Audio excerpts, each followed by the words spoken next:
Morning everyone, मैं तृप्ति दुबे अपने channel में आप सबका बहुत बहुत स्वागत करती हूँ। आज की इस वीडियो में अपन हिंदी के 15 टॉप एमसीक्यूज कवर करने वाले हैं। बहुत ज़्यादा इंपॉर्टेंट होने वाला है गाइज ये वीडियो आपके लिए, तो बिल्कुल लास्ट तक आप बने रहें, क्योंकि इसमें सिर्फ इंपॉर्टेंट क्वेश्चन जो कि आपके एग्जाम में बिल्कुल आने के चांसेस हैं, उन्हीं क्वेश्चन को मैंने इंक्लूड कर रखा है। सामने बहुत सारे एग्जाम्स हैं जिसको ध्यान रखते हुए अब एमसीक्यू पैटर्न में पहले मैं आपके लिए क्लासेस प्रोवाइड कराऊंगी और भी हिंदी की क्लासेस आएंगी। इसमें फिलहाल अपन 50 क्वेश्चन जो है कवर करने वाले हैं। तो देखते हैं। सबसे पहला क्वेश्चन आपको दिख रहा है, श्रृंगार रस का स्थायी भाव क्या होता है। आप सभी को पता है 9 प्रकार की रस होती हैं, उस हर एक रस में हर एक रस का कुछ ना कुछ स्थायी भाव जरूर से होता है। तो यहाँ पर क्वेश्चन आपके सामने है, श्रृंगार रस का स्थायी भाव क्या है, प्रेम, हास, शोक या उत्साह। तो श्रृंगार रस का स्थायी भाव बच्चे प्रेम होता है। नेक्स्ट क्वेश्चन देखेंगे। क्वेश्चन बोल रहा है कि उसने कहा कि मैं जाऊंगा। क्वेश्चन एकदम ध्यान से समझेंगे आप। प्रश्न बोल रहा है उसने कहा कि मैं जाऊंगा, इसमें कौन सा वाक्य है। ऑप्शन है आपके, सरल वाक्य, मिश्र वाक्य, संयुक्त वाक्य या इनमें से कोई नहीं। तो उसने कहा कि मैं जाऊंगा, तो सबसे पहले तो एक ट्रिक आप ध्यान रखेंगे कि कोई भी सेंटेंस अगर आपके सामने है और उस सेंटेंस में की शब्द का प्रयोग किया गया है तो वो हमेशा आपका कैसा वाक्य होगा, मिश्र वाक्य होगा। अगर कोई भी सेंटेंस है, एकदम ध्यान से समझेंगे, बहुत ही आराम से मैं हिंदी को आपको समझाने की कोशिश करूंगी, एक एक क्वेश्चन को डिटेलिंग भी करूंगी जहां पर जरूरत होगा कि आपको यहाँ पर नॉलेज देना जरूरी है। उसने कहा कि मैं जाऊंगा, अगर सेंटेंस में की का प्रयोग हो तो बिल्कुल आंख बंद करके आप वहां पर मिश्र वाक्य टिक कर देंगे। कौन सा वाक्य टिक कर देंगे, मिश्र वाक्य। मतलब हमारा सही आंसर क्या हो जाएगा, बी, मिश्र वाक्य। लेकिन एक और चीज समझेंगे, अगर कोई भी वाक्य में और या फिर तथा का प्रयोग हुआ रहेगा, ठीक है, अगर की का प्रयोग हुआ है तो वो आपका मिश्र वाक्य है। जैसे कि उसने कहा कि मैं जाऊंगा, ठीक है, की का प्रयोग हुआ है, मतलब यह कैसा वाक्य है, यह मिश्र वाक्य है। लेकिन अगर सेंटेंस में और या तथा का प्रयोग हुआ, जैसे राम और श्याम, या फिर क्या बोलें, उसने कहा कि मैं पहले नहाऊंगा, उसके बाद फिर मैं खाऊंगा, उसके बाद फिर मैं सोऊंगा, लाइक दिस, ठीक है। तो पहले आप समझेंगे कि अगर सेंटेंस में की का प्रयोग हुआ है तो वो आपका संयुक्त वाक्य नहीं, मिश्र वाक्य होगा। लेकिन वहीं अगर सेंटेंस में और या फिर तथा जैसे शब्द का प्रयोग हुआ तो वो आपका संयुक्त वाक्य होगा। याद रहेगा, अगर की है तो मिश्र वाक्य है, और या तथा का प्रयोग हुआ है तो कैसा वाक्य होगा, संयुक्त वाक्य होगा। जैसे यहाँ पर थोड़ा सा डिटेलिंग किया गया, वही जो मैंने बताया। क्वेश्चन नंबर 3, आपके दर्शन हुए, इस वाक्य का अभिप्राय क्या है। क्या बोल रहा है, आपके दर्शन हुए, इस वाक्य का अभिप्राय क्या है। ऐसे कुछ क्वेश्चन होते हैं जो आपके दिमाग को खराब करने वाले होते हैं ना। तो आपके दर्शन हुए, इस वाक्य का अभिप्राय क्या है। तो पहला, आपसे भेंट हुई, आपसे भेंट होती है, आपसे भेंट नहीं हुई है, आपसे भेंट नहीं होती है। इसमें हो गए आप पूरी तरीके से कंफ्यूज कि हम कौन सा आंसर को लें। तो एकदम ध्यान से इस चीज़ों को आपको डील करना है। जैसे अगर मान लीजिए किसी से आपकी मुलाकात होगी तो नॉर्मली वे में भी हम बोलते हैं, वाह अहो भाग्य मेरे कि आपके दर्शन हुए। मतलब क्या हुआ, कि आपसे भेंट हुआ। तो ए ऑप्शन आपका सही हो जाएगा, आपके दर्शन हुए। इस वाक्य में कौन सा अभिप्राय दिख रहा है अपने को, तो आपसे भेंट हुई। नेक्स्ट है, पद्मावत के रचयिता के नाम क्या है। बहुत बहुत बहुत ज़्यादा इंपॉर्टेंट है गाइस। पद्मावत के रचयिता का नाम क्या है। तो पद्मावत के रचयिता है आपके मोहम्मद जायसी, है ना, ये याद रख लेना, ये बहुत बार पूछा गया है। तो पद्मावत के रचयिता के नाम क्या है, तो ये हैं आपके जायसी जी। इसके साथ साथ, पद्मावत के साथ साथ 2 और इंपॉर्टेंट भी रचनाएं इनकी देखिए, जैसे कि पद्मावत हो गया, अखरावट हो गया और आखिरी कलाम। ये तीनों बहुत बार एग्जाम में पूछा गया, इसलिए तीनों ही मैंने यहाँ पे मेंशन कर रखा है। पद्मावत के रचयिता का क्या नाम है, तो सबसे पहले तो मोहम्मद जायसी है। पद्मावत के साथ साथ इन्होंने अखरावट की भी रचना की है और आखिरी कलाम। ये तीनों ही इनकी मोस्ट इंपॉर्टेंट रचना है, इसलिए तीनों ही यहाँ पर मेंशन किया गया है। पद्मावत, अखरावट और आखिरी कलाम, ये तीनों ही रचना किसकी है, तो पद्मावत की है। याद हो जाएगा, पद्मावत, अखरावट और आखिरी कलाम। नेक्स्ट क्वेश्चन है, निम्नलिखित में से कौन एक संयुक्त व्यंजन है। बच्चे, संयुक्त व्यंजन की अगर बात हो तो आप सबको पता है कि टोटल हमारे पास कितने संयुक्त व्यंजन है।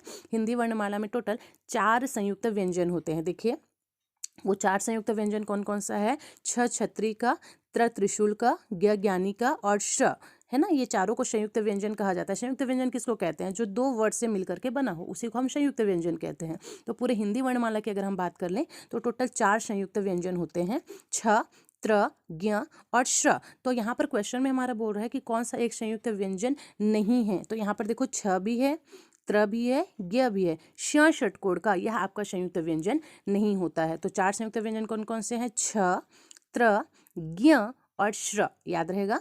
चलिए आगे बढ़ते हैं। निम्नलिखित में कौन सा शब्द तत्सम है? बहुत ही आराम से और हलवा वाला क्वेश्चन है ये।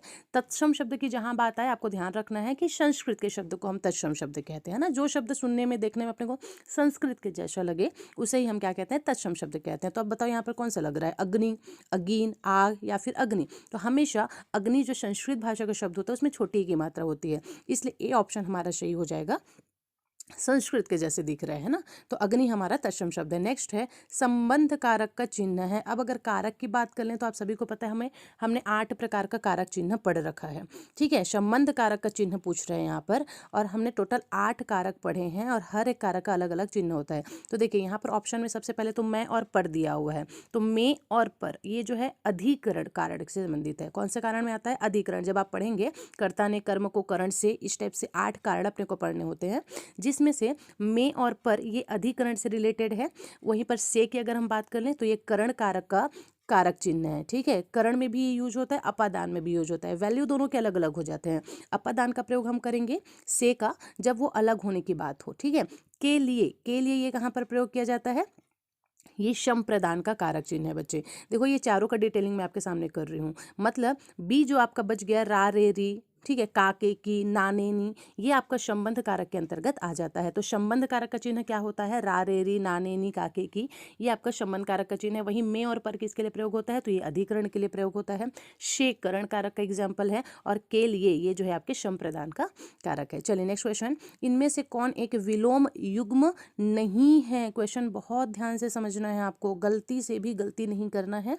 तो इनमें से कौन सा ऐसा शब्द है जो कि आपका विलोम युग्म नहीं है बोल रहा है? देखो ऑप्शन में क्या क्या है आपका? गुण, दोष, ये बिल्कुल विलोम है। गुण का उल्टा दोष ही होता है। न्यून अधिक, न्यून अधिक का मतलब होता है कम और ज्यादा, तो ये भी आपका विलोम युग्म है। पाप और पुण्य, ये भी विलोम युग्म है। लेकिन डी आप देखेंगे वृहद और विशाल, वृहद का मतलब भी बड़ा होता है, विशाल का मतलब भी बड़ा होता है।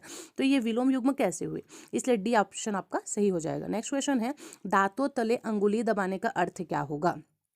एक मुहावरा होता है, एक कहावत होता है, दांतों तले अंगुली दबाना। अब इसका मतलब आप क्या समझेंगे? ए मुसीबत में पड़ना, आश्चर्य करना, बहुत हैरान होना, दीनता प्रकट करना। तो इसका सही आंसर हो जाएगा बच्चे बी, आश्चर्य करना। अब दांतों तले अंगुली दबाना मतलब जैसे होता है कि किसी ने आपने जो सोचा नहीं था वो काम कर दिया, ओह माय गॉड तुमने ये कर दिया, ऐसे वाले सिचुएशन को क्या कहा जाता है? दांतों तले अंगुली दबाना। तुमने ये कैसे कर दिया, वो ये कैसे हो गया, है ना। इस टाइप के सिचुएशन को क्या कहा जाता है? दांतों तले अंगुली दबाना। मतलब आप एकदम शॉक्ड हो गए कि इसने ऐसा कैसे कर लिया, अरे तुमने पीसी कैसे निकाल लिया, समझ रहे हो।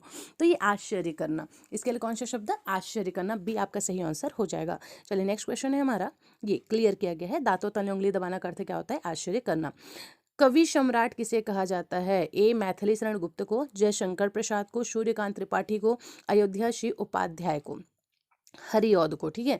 तो ध्यान रखेंगे ये जो चारों ही महाशय है ना, इन चारों को कुछ ना कुछ उपाधियां दी गई हैं। जैसे कि देखिए यहाँ पर आपको क्लियरली यहाँ पर कर दी हूँ मैं कि जो मैथिली शरण गुप्त जी हैं इनको राष्ट्र कवि कहा जाता है। देखो इन चारों से भी क्वेश्चन बन जाते हैं, इसलिए चारों ही आपको ध्यान रखना है।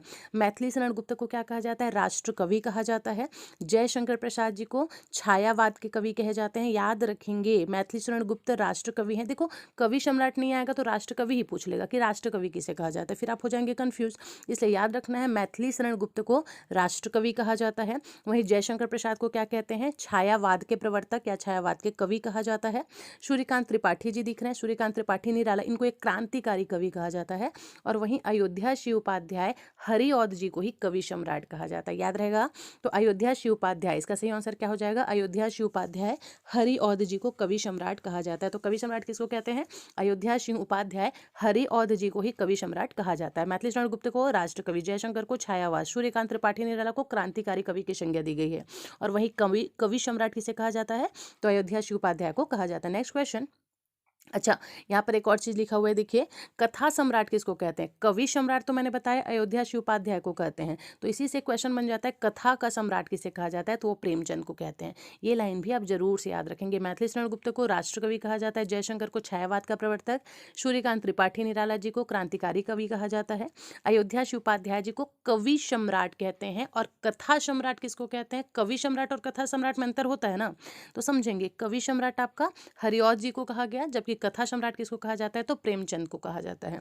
चलिए नेक्स्ट क्वेश्चन है हमारा, भारत भारती काव्य के रचयिता के नाम क्या है। बहुत आराम से याद रखना है बच्चे, भारत भारती यह एक काव्य है, इसके रचयिता का क्या नाम है, तो इसके रचयिता हैं आपके मैथिली शरण गुप्त जी। भारत भारती इस काव्य के रचयिता कौन है, मैथिली शरण गुप्त जी हैं। और मैथिली शरण गुप्त को किसकी संज्ञा दी गई है, राष्ट्रकवि की संज्ञा दी गई है। तो भारत भारती इस काव्य के रचयिता कौन है, बहुत ज्यादा इंपॉर्टेंट है, ध्यान रखेंगे। यहाँ पर जितने भी क्वेश्चन मैं लाई हूँ आपके लिए छाट कर लाई हूँ, एनालिसिस करने के बाद इन क्वेश्चंस को मैंने इंक्लूड किया हुआ है, तो सभी क्वेश्चन आपका बिल्कुल रट्टा मरा होना चाहिए, ठीक है।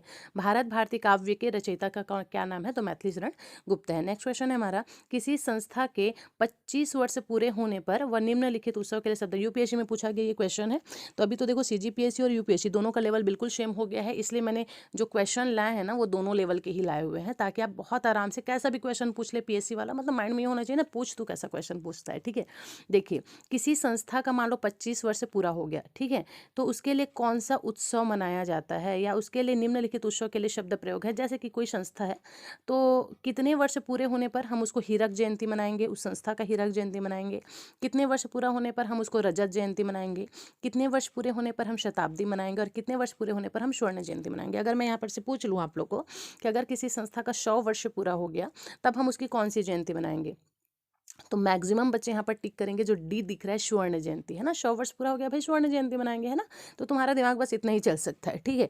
तो मैं बता दूं आपको, जब आपका 100 वर्ष पूरा होता है किसी संस्था का, अगर 100 वर्ष पूरा हुआ तो हम उनकी शताब्दी मनाते हैं। क्या मनाते हैं, शताब्दी मनाते हैं, ठीक। हीरक जयंती, रजत जयंती, शताब्दी और स्वर्ण जयंती, इसी के साथ साथ एक और जयंती होता है जिसको प्लैटिनम जयंती भी कहा जाता है। तो ये जो चारों जयंती हैं कौन कौन से वर्ष में मनाई जाती है, तो देखिए यहाँ पर मैंने डिटेलिंग कर रखा है। जो स्वर्ण जयंती है, हीरक जयंती है, रजत जयंती है और शताब्दी है। तो सबसे पहले तो 25 वर्ष की, क्वेश्चन में हमारा 25 वर्ष पूछा है, तो इसका आंसर पहले जान लेंगे कि अगर किसी संस्था का 25 वर्ष पूरा हुआ तब वह रजत जयंती मनाएगा, मतलब चांदी की जयंती मनाएगा, ठीक है। तो 25 वर्ष पूरा होने पर रजत जयंती, वहीं 50 वर्ष पूरा होने पर हम स्वर्ण जयंती मनाते हैं, याद रहेगा। अगर मान लीजिए 25 वर्ष किसी संस्था के पूरे हुए हैं तो पहले छोटा वाला चीज़ मनाएगा ना, चांदी वाला मनाएगा, तो उसको रजत जयंती कहते हैं। 50 साल पूरा हो गया तब अब वो स्वर्ण जयंती मनाएगा। 100 वर्ष पूरा हो गया तो अब वह शताब्दी मनाएगा। हीरक जयंती कब मनाते हैं, 60 वर्ष पूरा होने पर।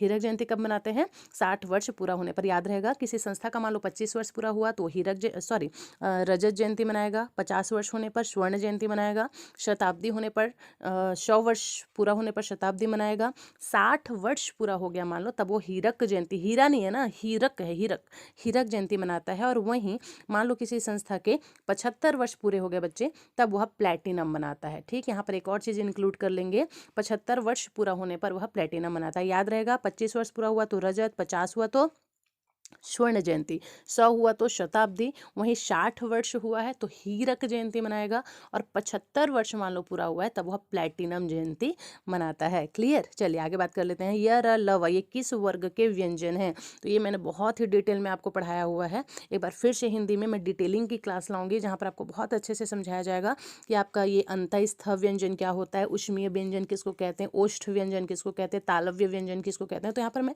थोड़ा सा बता देती हूँ कि तालु से जो हम शब्द का प्रयोग करते हैं उसको तालव्य कहते हैं। ओठ, जो भी वर्ड अगर आप बोल रहे हो उसमें मान लो ओठ का प्रयोग हो रहा है, ओठ को घुमाना पड़ रहा है या कोई मूवमेंट देना पड़ रहा है, तो वो आपको ओष्ठ्य व्यंजन के अंतर्गत आ जाएगा। तो इस प्रकार से चीज़ें हैं जो डिटेल में भी मैं आपकी क्लास लूंगी, क्योंकि अभी एग्जाम का समय है, इसलिए एमसीक्यू के माध्यम से चीज़ों को मैं आपको समझाने की कोशिश कर रही हूँ। तो क्वेश्चन है आपका य र ल व ये किस वर्ग के व्यंजन है, तो बच्चे ध्यान रखना है आपको कि जो य र ल व है वो आपका अंतःस्थ व्यंजन है। कैसा व्यंजन है, अंतःस्थ व्यंजन है। उष्मीय व्यंजन किसको कहते हैं, जिसको बोलने पे आपके मुंह से हवा निकले, उसको उष्म निकले, उसको उष्मीय व्यंजन कहा जाता है, ठीक। तो य र ल व बार बार क्वेश्चन में आया है, याद रखेंगे। य र ल व यह आपका कैसा व्यंजन है, तो अंतःस्थ व्यंजन है। चलिए नेक्स्ट क्वेश्चन है, डिंक हाँकना, एक मुहावरा है डिंग हाँकना। डिंग हाँकना का अर्थ क्या होता है, तो ए है आपका शेखी बघारना, निंदा करना, बुराई करना, हंसी उड़ाना। तो यहाँ पर जो आंसर लग रहा है मुझे वो ए ही होना चाहिए, शेखी बघारना। डिंग हाँकना, बहुत डिंग हाँकत हस, छत्तीसगढ़ी में कहावत है ना, बहुत बड़े बड़े डिंग हाँकत हस करके देखा था तो जानबो, वही है कि डिंग हाँकना मतलब शेखी बघारना। चलिए नेक्स्ट क्वेश्चन, बहुत इंपॉर्टेंट क्वेश्चन ही वाला फिर से, कि रोला के प्रत्येक चरण में कितनी मात्राएं होती है, रोला के प्रत्येक चरण में कितनी मात्राएं होती है। तो यहाँ पर 4 प्रकार के शब्द होते हैं। कैसे 4 प्रकार के शब्द होते हैं, तो देखिए, एक तो चौपाई होता है, ठीक है, एक रोला होता है, एक सोठा होता है और एक आपका छंद होता है। तो ध्यान रखेंगे जो चौपाई होता है उसमें आपकी 16-16 मात्राएं होती है। चौपाई में 16-16 मात्राएं याद रख लो, ठीक है, बहुत काम आने वाला है। अगर स्किप किए हो तो देख लो तुम लोग फिर भाई। तो चौपाई में 16-16 मात्राएं होती हैं, रोला में 24-24 मात्राएं होती है। यही क्वेश्चन है ना हमारा, रोला के प्रत्येक चरण में कितनी मात्राएं होती है? तो रोला के प्रत्येक चरण में आपकी 24 मात्राएं होती है। रोला के प्रत्येक चरण में 24 मात्राएं, तो 14 मात्राएं किस में होती हैं? 21-34। तो ध्यान रखेंगे चौपाई की अगर हम बात कर लें तो चौपाई में 16 मात्राएं होती हैं। रोला में कितनी मात्राएं होती हैं? तो रोला में 24 मात्राएं होती है। चौपाई में 14 मात्राएं चौपाई में 16 मात्राएं होती है। 4 चौक 16 है ना, 4 चौक 16, इसलिए 16 मात्राएं होती हैं। रोला में 24 मात्राएं होती हैं। वहीं सोठा में 11-11 और 13-13 मात्राएं होती है। सोठा में 11-11 और 13-13 मात्राएं होती है, याद रहेगा। चौपाई में 16 मात्रा, रोला में 24 मात्रा और सोठा में 11-11 13-13 मात्राएं होती है। नेक्स्ट क्वेश्चन है आपका, कुरुक्षेत्र काव्य के रचयिता का नाम है। कुरुक्षेत्र काव्य, इसके रचयिता कौन है भाई? तो कुरुक्षेत्र यह भी एक काव्य है और इसके रचयिता हैं आपके रामधारी सिंह दिनकर जी। कौन है इसके रचयिता? रामधारी सिंह दिनकर जी। याद रखेंगे कुरुक्षेत्र काव्य है। कुरुक्षेत्र क्या है? एक काव्य है और इसके रचयिता कौन है? तो रामाधारी सिंह दिनकर जी हैं। कौन है? रामाधारी सिंह दिनकर जी। कैसे याद रखेंगे? तो याद रख लीजिए कि जो राम जी थे ना, वो कुरुक्षेत्र के मैदान में गए थे लड़ने के लिए रावण से। ठीक है, राम जी कहाँ गए थे? तो कुरुक्षेत्र के मैदान में गए थे लड़ने के लिए। अब कुरुक्षेत्र दिखेगा तो आपको याद रखना कि मैडम ने बताया था भाई कुरुक्षेत्र में कौन लड़ने गया था? तो राम जी गए थे किससे लड़ने? रावण से लड़ने। तो यहाँ से आपको रामाधारी सिंह दिनकर, देखो बहुत सारे हो जाते हैं रचनाकार के नाम, तो जब तक फनी ट्रिक्स नहीं बनाएंगे आपको याद रखना थोड़ा सा मुसीबत हो जाता है। ठीक, तो कुरुक्षेत्र एक काव्य है, उसके रचयिता कौन है? रामाधारी सिंह दिनकर जी। नेक्स्ट क्वेश्चन, शुद्ध वाक्य का चयन करना है। चलो, very very very very important question दिख रहा है आपके सामने, बहुत बार आया है और हर बार आप कंफ्यूज हो जाते हैं। क्वेश्चन दिख रहा है, शुद्ध शब्द का चयन करना है आपको। तो शुद्ध शब्द है क्या चीज़? तो सबसे पहले तो किसका शुद्ध शब्द का चयन करना है, कौन सी मात्राएं से ये बताना है आपको। तो ऑप्शन ए है आपका कवयित्री, कवियत्री, कवियित्री और है आपका कवित्री। ठीक है, यही है ना आपका क्वेश्चन। तो देखिए सबसे पहले तो हम कवि कैसे लिखते हैं, तो हमारा कवि ऐसे लिखा जाता है, क और व में छोटी ई की मात्रा, ये होता है कवि। अब इससे बनाना है आपको कवियित्री। तो आप हमेशा क्या ध्यान लगाएंगे कि जब हम कवि लिखते हैं तो बिल्कुल कवि के बाद में हम क्या लिखेंगे? कवियत्री ही लिखेंगे। गलत हो जाएगा बच्चे, जब आप इसके शुद्ध शब्द बनाते हैं तब कवियत्री नहीं होता है। तो इसका सही आंसर क्या हो जाएगा? कवयित्री होगा। मैं समझाने की क्या कोशिश कर रही हूँ, आपको चीज़ें समझ आ रही हैं क्या? देखो, जब हम कवि लिखते हैं तो हम कवि कैसे लिखते हैं? हम कवि ऐसे लिखते हैं, कवि, ये आपका कवि है ना। अब इसका शुद्ध शब्द बनाएंगे तो मैक्सिमम बच्चे क्या दिमाग लगाते हैं, जब कवि है तो यहाँ पर य और त्री और जोड़ देते हैं। तो ये हमारा सही आंसर हो जाएगा, कवि इत्री, सॉरी ये, हाँ कवियत्री, ये हमारा सही आंसर हो जाएगा। तो ये बिल्कुल गलत हो जाएगा, एकदम ध्यान रखेंगे।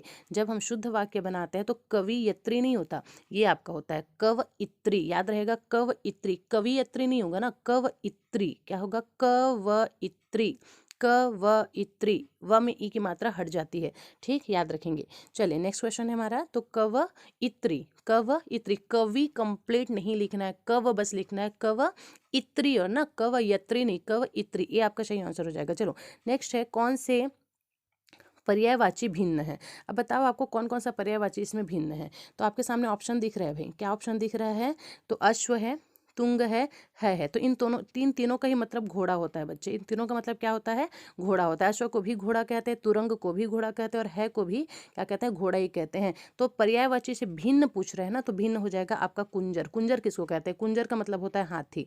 कुंजर का क्या मतलब होता है? हाथी। तो यहाँ भिन्न हुआ, अश्व मतलब भी घोड़ा होता है, तुरंग मतलब भी घोड़ा होता है मतलब भी घोड़ा होता है और कुंजर मतलब आपका हाथी होता है, इसलिए यह जो है अलग हो जाएगा। चलिए नेक्स्ट क्वेश्चन देख लेते हैं। रिजु का विलोम शब्द क्या होता है? वेरी वेरी इंपॉर्टेंट, बहुत आराम से देखो, यहाँ पर से मैक्सिमम 50 क्वेश्चन मैं आपको जो करवा रही हूँ ना, उसमें से मिनिमम 30 क्वेश्चन भी आप लोगों ने मान लो सही कर लिया, मतलब आप ये मानेंगे कि आपकी हिंदी थोड़ी अच्छी है। लेकिन अगर आप 30 क्वेश्चन के भी सही आंसर नहीं बता पा रहे हैं ना, मतलब आप समझो कि आपको बहुत प्रैक्टिस की जरूरत है। ठीक है, चलिए क्वेश्चन बोल रहा है, रिजु का विलोम शब्द क्या है? ऑप्शन है आपके सामने, सीधा, रिजु बोल रही हूँ ना मैं, सीधा, तिर्यक, सरल, वक्र। पूछ रहा है विलोम शब्द, रिजु का विलोम क्या होगा? तो रिजु का विलोम होता है बच्चे वक्र, मतलब आपका डी ऑप्शन सही हो जाएगा। रिजु का विलोम क्या होता है? वक्र, डी ऑप्शन आपका सही हो जाएगा। चलिए नेक्स्ट क्वेश्चन देखते हैं। प्रकृति के सुकुमार कवि किसे कहा जाता है? देखो क्वेश्चन क्या बोल रहा है, प्रकृति का सुकुमार कवि किसे कहा जाता है? कुछ उपाधियां हैं, मैंने जैसे कि बताया था लास्ट टाइम आपको, हर एक कवि को कुछ ना कुछ उपाधि दी गई है। उसी में प्रकृति का सुकुमार कवि किसको कहते हैं? तो ध्यान रखेंगे, प्रकृति का सुकुमार कवि सुमित्रा नंदन पंत को कहा जाता है। स से सु और स से सुमित्रा, ठीक है। तो प्रकृति के सुकुमार कवि किसको कहते हैं? तो सुमित्र नंदन पंत को कहा जाता है। प्रकृति का सुकुमार कवि श से सु और स से सु, मतलब सुकुमार और सुमित्रा नंदन, स स आ रहे हैं ना दोनों में, ऐसे करके ट्रिक बना के आप याद रख सकते हैं। तो प्रकृति के सुकुमार कवि सुमित्र नंदन पंत को कहा जाता है। वहीं महादेवी वर्मा किसको कहा जाता है? इसको आधुनिक क्योंकि मीरा को उपाधि दिया गया है। महादेवी वर्मा भी एक बहुत ही सुंदर कवियत्री है ना। तो महादेवी वर्मा को आधुनिक क्योंकि मीरा को उपाधि दी गई है।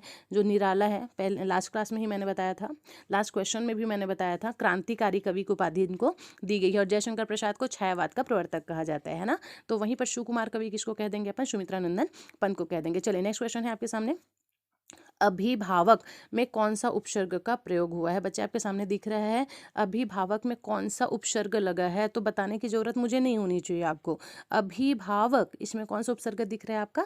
अभि उपसर्ग दिख रहा है, ठीक है। तो चीज़ों को आपको ऐसे ही याद रखना पड़ेगा। बहुत सारे ये सारे उपसर्ग वाले ही तो शब्द दिख रहे हैं आपको, उप हो गया, अनु हो गया, अभि हो गया। तो अभिभावक में आपका अभि उपसर्ग लगा हुआ है। उप से जैसे कि बहुत सारी चीज़ें बनती, उपनिषद एक शब्द अगर मैं उठा के दे दूँ, उपनिषद, ठीक है। अब यहाँ पर आपको दिख रहा है कि उपनिषद में कैसा वाक्य, कौन सा उपसर्ग लगा हुआ है? तो उप लिखा हुआ है। यहाँ पर कभी कभी उपनिषद का अर्थ भी पूछ देता है, तो आपको याद रखना है, उप का मतलब होता है समीप में। उप का मतलब क्या होता है? समीप में, ठीक। और निषद का मतलब होता है बैठना, मतलब समीप में बैठना, यही उपनिषद का अर्थ होता है। उप का मतलब होता है समीप और निषद का मतलब होता है बैठना। तो उपनिषद का पूरा पूरा अर्थ क्या हुआ? मेरे समीप में बैठना, ठीक। तो ये कुछ चीज़ें हैं जो आपके दिमाग में होनी चाहिए। फिलहाल अभिभावक में कौन सा उपसर्ग लगा हुआ है? अभि उपसर्ग लगा हुआ है। आगे बढ़ते हैं, आरोहण का विलोम शब्द क्या होता है? अब देखो यहाँ पर बच्चे हो जाएंगे कंफ्यूज। ऑप्शन क्या दिख रहा है? प्रतिरोहण दिख रहा है, रोपड़ दिख रहा है, अवनत दिख रहा है, अवरोहण दिख रहा है। तो आरोहण का मतलब क्या होता है? जैसे हम क्या बोलते हैं, ध्वजा को क्या करिए? आरोहण कीजिए, अवरोहण कीजिए, प्रतिरोहण कीजिए, रोपण कीजिए, अवनत कीजिए। तो क्या लग रहा है आपको? तो दो प्रकार के शब्द का प्रयोग होगा। एक तो ये दोनों नहीं हो सकता। अगर जो भी बच्चे बी और सी को टिक मारने की सोच रहे हैं तो पहले ही क्लियर कर दूं मैं आपको। तो ए और डी में बात करते हैं। तो आरोहण का विलोम बताना है ना आपको। विलोम, आरोहण मतलब होता है बच्चे चढ़ाना। ध्वजा को जब हम ऊपर चढ़ाते हैं ना फहराने के लिए, तो वो होता है आरोहण, ठीक है। तो आरोहण मतलब होता है चढ़ाना, तो इसका अपोजिट क्या हो जाएगा? अवरोहण, मतलब उतारना, ठीक। तो आरोहण का अपोजिट क्या हो जाएगा? अवरोहण। डी आपका सही आंसर हो जाएगा। नेक्स्ट है, जो हमेशा रहने वाला है उसको क्या कहते हैं? शाश्वत कहते हैं। आपने नॉर्मली देखा होगा कि मैक्सिमम लोग होते हैं जो अपने बातचीत की भाषा में क्या बोलते हैं? यह तो भाई शाश्वत सत्य बात है। शाश्वत सत्य, जैसे कि सूर्य का उगना शाश्वत है, ठीक है। सूर्य जो है हमेशा उगता है, हमेशा निकलता है, ये शाश्वत शब्द है। तो जो हमेशा रहने वाला शब्द है उसको क्या कहते हैं? शाश्वत कहते हैं। दो शब्द यहाँ पर दिख रहे हैं आपको, इसको भी मैं आपको एक बार क्लियर कर देती हूँ। देखो क्या दो शब्द दिख रहा है? सबसे पहले तो एक शाश्वत शब्द दिख रहा है। शाश्वत का मतलब होता है हमेशा रहने वाला, और एक यहाँ पर अनवरत चल रहा है, इसका भी मतलब बिल्कुल मिलता जुलता रहता है। तो अनवरत का मतलब होता है हमेशा चलने वाला, ठीक। तो हमेशा चलने वाला को क्या कहते हैं हम? अनवरत कहते हैं। और हमेशा रहने वाला को हम क्या कहते हैं? शाश्वत कहते हैं। याद रहेगा। चलिए नेक्स्ट है, जो हमेशा रहने वाला है उसको हम शाश्वत कहते हैं। चलिए नेक्स्ट क्वेश्चन, खद्दर कुर्ता भक भको नेता, मजेदार है एकदम, मजा आता है मेरे को जब भी मैं इसको पढ़ती हूँ। खद्दर कुर्ता भक भको नेता जैसी चाल, एही बालक मोमन बसा सदा बिहारी लाल। क्या बोल रहा है? खद्दर कुर्ता भक भको नेता जैसी चाल, यही बालक मोमन बसा सदा बिहारी लाल। ये कौन से रस का उदाहरण है? अब एक बात बताओ मुझे, ये जब मैं पढ़ रही थी तो किसको किसको हंसी आया? यार ये क्या क्या लिखा है? आया ना हंसी? हाँ, तो बस हंसी आ गया मतलब वो हास्य रस है। जिसको पढ़ने में सुनने में हंसी आ जाए ना, मतलब वो हास्य रस का उदाहरण है, ठीक। चलिए आगे बात करते हैं, जिसको व्यवहार में नहीं लाया जाता हो, व्यवहार में आप उसको प्रयोग ही नहीं कर सकते, उसको क्या कहते हैं? व्यवहारिक तो बोलेंगे नहीं। अनुपयोगी मतलब उपयोग में नहीं आने वाला। व्यर्थ मतलब बेकार की चीजें। तो बच के आ गई बी, अव्यवहृत, ठीक है। तो जिसको व्यवहार में नहीं लाया जाता उसको हम कहते हैं अव्यवहृत। व्यर्थ मत कर देना, व्यर्थ का मतलब बेकार होता है। और यहाँ पर पूछ अलग चीज़ रहा है कि जिसको व्यवहार में नहीं लाया जाता उसको क्या कहते हैं, तो बी आपका सही आंसर हो जाएगा। तो आपका सही आंसर क्या हो जाएगा, यहाँ पर बी हो जाएगा, अव्यवहृत। नेक्स्ट है आपको जिसको व्यवहार में नहीं लाया जाता, देखो यहाँ पर सही भी किया गया है ना। नेक्स्ट है जिसका वध करना अनुचित हो, जिसका वध आपको बिल्कुल नहीं करना चाहिए, जैसे कि गाय, गाय हमारे लिए पूजनीय है ना, इसका वध आपको नहीं करना चाहिए। तो जिसका वध करना अनुचित हो उसके लिए कौन से शब्द का प्रयोग किया जाता है, बताइए। ऑप्शन ए है सुरक्षित, अवश्य, आरक्षित या फिर पूज्य। तो जिसका वध करना अनुचित हो उसके लिए आरक्षित शब्द का प्रयोग किया जाता है। मतलब वध करना अनुचित हो तो फिर क्या करना चाहिए, तो फिर रक्षा करना उचित है, मतलब वो बिल्कुल आरक्षित है, याद रहेगा। तो जिसका वध करना अनुचित हो उसके लिए हम कौन से शब्द का प्रयोग करते हैं, उसके लिए आरक्षित शब्द का प्रयोग किया जाता है। जिसका वध करना अनुचित हो उसके लिए हम पूज्य शब्द का प्रयोग नहीं करते। अब हर एक चीज जिसका वध नहीं करना वो सब तो पूज्य नहीं हो सकता ना। जैसे इंसानों का वध नहीं करना चाहिए, तो क्या इंसान पूजनीय है, होता था एक टाइम पर, अब नहीं होता है ना। तो जिसका वध करना अनुचित हो उसके लिए कौन से शब्द का प्रयोग किया जाता है, आरक्षित शब्द का। चलिए नेक्स्ट है उपासना में कौन सा उपसर्ग लगा हुआ है, देख के बताओ जल्दी से। उपासना, इसमें कौन से शब्द का प्रयोग हुआ है, तो आप देख पा रहे हैं उपासना, फिर से वही सेम क्वेश्चन आ गया। उप शब्द, उप उप उप कौन सा उपसर्ग लगा हुआ है, उप उपसर्ग लगा हुआ है। और यहाँ पर जो क्लियर की थी मैंने लास्ट टाइम एग्जांपल दिया था, उपनिषद है ना, समीप में बैठना, इसमें भी आपको उप उपसर्ग लगा हुआ है। तो उपासना में कौन सा उपसर्ग है, उप उपसर्ग प्रयोग किया गया। नेक्स्ट क्वेश्चन, स्वागत का संधि विच्छेद क्या होगा, आया हुआ है एग्जाम में, बच्चे ध्यान से बताएंगे। स्वागत, स्वागत का जब हम संधि विच्छेद करेंगे तो क्या हो जाएगा, तो स्वागत का संधि विच्छेद करने पर ये हो जाता है शु धन आगत, क्या हो जाता है, शु धन आगत, ठीक। तो स्वागत बी आपका सही आंसर हो जाएगा। तो स्वागत का संधि विच्छेद क्या होगा, शु धन आगत, स्व करने की गलती मत करना, ठीक है। चलिए तो बी आपका सही आंसर हो जाएगा, शु धन आगत, या फिर कहीं कहीं पर स्वागतम भी दिया होता है तो उसका भी क्या हो जाएगा, शु धन आगतम ही हो जाएगा। चलिए नेक्स्ट क्वेश्चन, अति उपसर्ग से निम्न में से कौन सा शब्द नहीं बना है, अति उपसर्ग से नहीं बना है पूछ रहे ना, तो अत्युक्त बना है, अतिशय ये भी बना है, अतिरिक्त ये भी बना है, अधीन ये नहीं बना है। तो डी आपका सही आंसर हो जाएगा। नेक्स्ट है अति उपसर्ग में निम्न में से कौन सा शब्द नहीं बना, अधीन, डी है ना।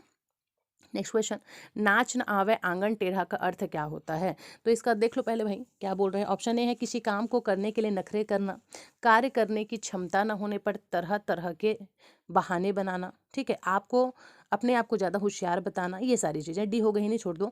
तो नाच न आवे आंगन टेढ़ा, इसका अर्थ क्या होगा, तो इसका आंसर हम बिल्कुल बी ले सकते हैं कि कार्य करने की क्षमता न होने पर तरह तरह के बहाने बनाना। एक तो इसका मतलब ये निकलता है कि नाच न जाने आंगन टेढ़ा, आता तो कुछ नहीं है लेकिन होशियारी बड़ा बड़ा देते हैं, ठीक है। तो यहाँ पर बी से मिलता जुलता अर्थ लग रहा है कि कार्य करने की क्षमता न होने पर तरह तरह के बहाने बनाना, यही हो जाएगा आपका बी, नाच न आवे आंगन टेढ़ा। नेक्स्ट है निराधार में कौन सी संधि है, निराधार में कौन सी संधि है, तो निराधार का सबसे पहले तो संधि विच्छेद करोगे तो क्या हो जाएगा, निह धन आधार हो जाएगा, क्या हो जाएगा, निह धन आधार। अब निह में जहां पर विसर्ग दिख जाए मतलब ऑब्वियस सी बात है वो विसर्ग संधि ही होगी। तो कोई भी अगर संधि वाला क्वेश्चन आता है तो पहले तो आपको विच्छेद करना है भाई। तो निराधार, निह धन आधार, तो विसर्ग दिख गया मतलब ये विसर्ग संधि हो जाएगी। नेक्स्ट क्वेश्चन है सप्तर्षि, सप्तर्षि का संधि विच्छेद क्या हो जाएगा, तो सप्तर्षि का संधि विच्छेद ए है आपका सप्तः धन ऋषि, सप्त ऋषि, सप्त प्लस ऋषि या फिर सप्त प्लस ऋषि। तो सबसे पहले तो मैं आपको एक चीज क्लियर कर दूं, अगर सप्तर्षि, देवर्षि इस टाइप वाले शब्द आपको कहीं पर भी दिख जाते हैं तो देखो सप्तर्षि, अगर मान लो उसका सप्त ऋषि, तो ऋषि तो है लेकिन ऋषि है कैसे, तो वो सप्त ऋषि हैं, इनके गुण को बता रहा है। तो सप्तर्षि, देवर्षि, महर्षि ऐसे टाइप के अगर शब्द दिख जाए बच्चे तो आपके गुण स्वर संधि में आएगा। पहली बात ये क्लियर हो गई। तो सप्तर्षि, देवर्षि, महर्षि जैसे शब्द जहां आपको दिख जाएंगे तो आपको कौन सा संधि टिक करके आना है, गुण संधि टिक करके आना है। अब इसका संधि विच्छेद क्या हो जाएगा, तो जो मैक्सिमम बच्चे बोल रहे हैं सप्ताह धन ऋषि हो जाएंगे, तो मूर्ख, जब यहाँ पर गुण स्वर संधि मैं बोल रही हूँ तो विसर्ग संधि कैसे होगा, विसर्ग लगेगा क्या उसमें, और जब विसर्ग संधि लगा रहे तो फिर गुण स्वर संधि कैसे होगा।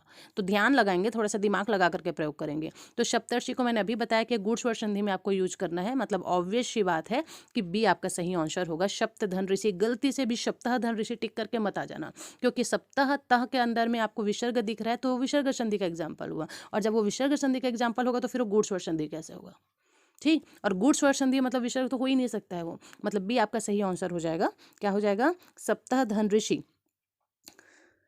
विसर्ग संधि।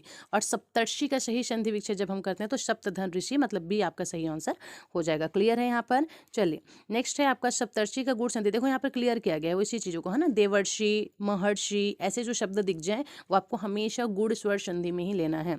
शाक का तद्भव क्या होगा? साक, साक किसको कहते हैं? संस्कृत भाषा का शब्द है। और जब हम इसको तद्भव बनाएंगे तब क्या हो जाएगा? तो शाक का जब हम तद्भव बनाएंगे तो शी आपका सही आंसर हो जाएगा। साग शब्दी जो होता है ना, साग, उसी को साक कहा जाता है। ठीक, सी आपका सही आंसर हो जाएगा। नेक्स्ट है, निम्नलिखित शब्दों में किसमें विसर्ग संधि है? आप देख के बताओ जल्दी से। विसर्ग संधि बोल रहा है भाई, पहले तो संधि विच्छेद करना है जैसे कि मैंने बताया। ठीक है, तो नरेंद्र, नरेंद्र, सदैव, सज्जन, अतएव। अतएव का संधि विच्छेद करोगे तो क्या हो जाएगा भाई? अतएव का संधि विच्छेद करने पर अतः धन एव हो जाएगा। और जहां पर अतः लग जाए, ठीक है, जहां पर विसर्ग दिख जाए, अतः धन एव, ये अतएव का संधि विच्छेद है। ठीक है, तो जहां पर विसर्ग लगा दिख जाए वही विसर्ग संधि का एग्जाम्पल है। ये तीनों के तीनों ही आपके स्वर संधि हो जाएगा, है ना। ध्यान रखेंगे चीज़ों को। नेक्स्ट है आपका, निम्नलिखित शब्दों में किसमें विसर्ग संधि है? अतएव मैंने बताया, अतः धन एव। ढ ध्वनि का उच्चारण स्थान क्या है? देख लो भाई, ढ ध्वनि, ढ बोल करके देखो, ढ ढ ढ बोलने पर हम कौन सी चीज़ का प्रयोग कर रहे हैं? तो आपको दिख रहा है क्लियरली कि ढ बोलने पर ढ, ढ ध्वनि का उच्चारण स्थान क्या है? तो ढ ध्वनि, ढ आप बोलने पर आपको कैसा लग रहा है? तो ढ ध्वनि का जब हम बोल रहे हैं तो वहाँ पर हमारा कौन से शब्द का प्रयोग हो रहा है? तो वहाँ पर हमारे मूर्धा का प्रयोग हो रहा है। ढ ढ मतलब जीभ पूरी तरीके से मुड़ जा रही है ना, तो ये मूर्धा स्वर संधि हो जाएगा बच्चे। एक चीज़ याद रखेंगे, जो ढ है वो आपका उत्क्षिप्त व्यंजन भी है। किस प्रकार का व्यंजन है?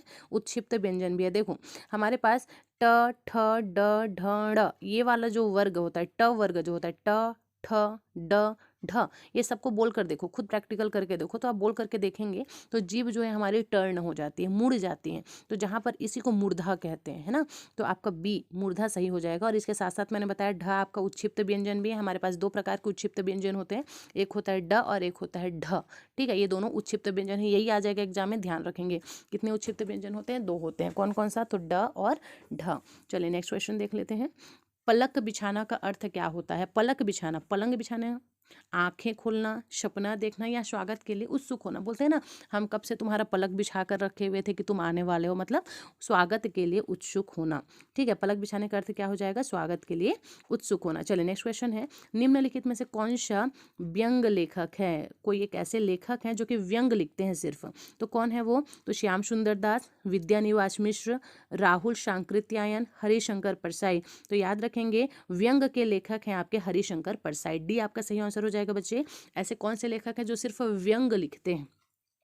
ठीक है, तो क्या हो जाएगा? हरिशंकर परसाई जी, हरिशंकर परसाई जी। नेक्स्ट है, आम खाओ पेड़ मत गिनो। इसका अर्थ क्या होता है? अपने काम से काम रखना, व्यर्थ की बातें ना करके केवल अपने मतलब की बातें करना, किसी से कोई मतलब ना रखना, दूसरे के काम में दखल देना। बहुत सारे लोग हैं जो इस मुहावरे का प्रयोग करते ही करते हैं ना, तो बी आपका सही आंसर हो जाएगा, व्यर्थ की बातें ना करके सिर्फ अपने मतलब से मतलब रखना। नेक्स्ट है, चरण कमल में कैसा समास है? देखो चरण कमल, अब पहले तो आपको विग्रह करना है। देखो संधि का हमेशा विच्छेद होता है और समास का हमेशा विग्रह होता है, ध्यान रखेंगे। संधि विच्छेद करना बोलते हैं और समास का विग्रह करना बोलते हैं।